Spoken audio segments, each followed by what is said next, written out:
Hi, today we are going to keep working on our Sugar Skull Culture project. The project that we have been working on is based off of our artist, James Adcox, and we have been talking about our personal cultures and how we're going to integrate those into our printmaking project.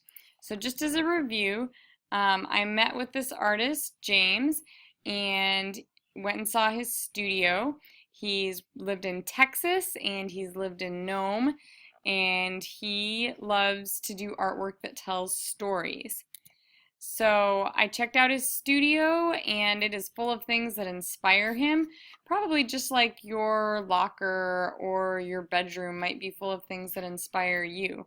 So those are places I would encourage you to look for your inspiration and your symbols for this project. One of James's favorite medias is watercolor and oil paints. He also loves printmaking. So the cool thing about all these medias is that all his work tells stories, and all the people that he paints mean something. Like the lady on his right above my head is one of his teachers, and you can see that the upper right hand corner is a picture of a walrus hunt in Nome, Alaska. This young man in the portrait is someone who just interested James, and you can see by the expression on his face that getting to know him through painting him was a really powerful experience. So now we get to our project. James created this sugar skull based on his Mexican heritage, but if you look closely at it, he's made it an Alaskan project too, because that's where he's been. You'll notice along the top there's the midnight sun, a whale tail, the Big Dipper, and he's used the space very well in this simple block print. There's not a lot of empty space, and he's used several symbols that are significant to where he is now and where he came from. So you'll see we've asked some questions in class. What do you see? How is it arranged? We talked about the principles of design, how this is a symmetrical piece, and we know that that means it's the same on both sides. We ask, what does it make you wonder? Do you like it? Why or why not? And what would you change? And hopefully you'll change something for yours and make it uniquely you. So now let's get to the fun part, creating our own sugar skull print. So first, before we can start any project, we have to do some planning. Our two sketchbook assignments have been to look at several pictures of sugar skulls, and I'm just going to show you a couple of student works. If you can see this one here, we have a work by Miranda, and she's just practicing with some basic ideas. She also had notes in here, things that she loves, the ocean, the mountains, that she's Irish, and she likes forests and nature. Our second assignment was to come up with some symbols that we liked that we could use in our sugar skulls. And so in my sugar skull, I came up with a gecko and a snowflake, some different things. We also talked about how in a lot of examples, there are simply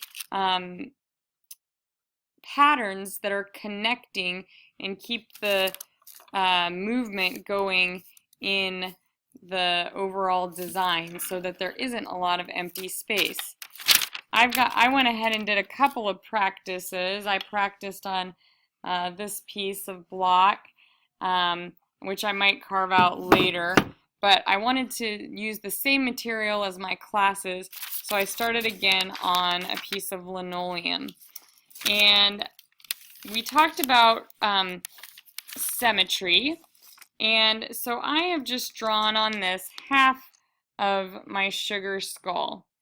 I've done those sketchbook assignments and I've drawn out this half, and most of it's just drawn in pencil. I did start a little bit of it in Sharpie, but I am going to show you now how I took this half and transferred it and to the other side to make a perfectly symmetrical design to start with.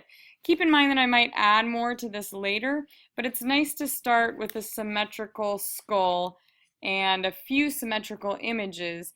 Saves you a little bit of work, and you make sure you have that perfect symmetry in the pieces that you want it to be symmetrical.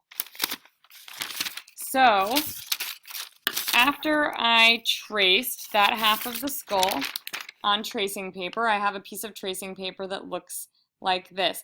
Now I made sure to press really hard with my graphite when I traced over my sugar skull. That way, when I line up this half right in the middle, I'm going to set this down on the table, but hopefully you can see that I'm lining up half of the traced skull that I've flipped along with the half of the skull that's already drawn on there. Now I have it so the graphite is facing down, and you should be able to see through to your pencil line because it is tracing paper. I'm going to tape it down so it doesn't shake around, and I'm going to take a ballpoint pen with a hard point, and I'm going to trace right over that graphite with the pen so that the graphite underneath transfers to my linoleum block. And you have to make sure you press right on the pencil, keeping in mind that if not everything transfers, you can do a dot-to-dot scenario. Now only those lines with the if you don't draw right on the graphite, it's not going to transfer. So make sure you draw on that graphite. I'm going to check and make sure that it's transferring.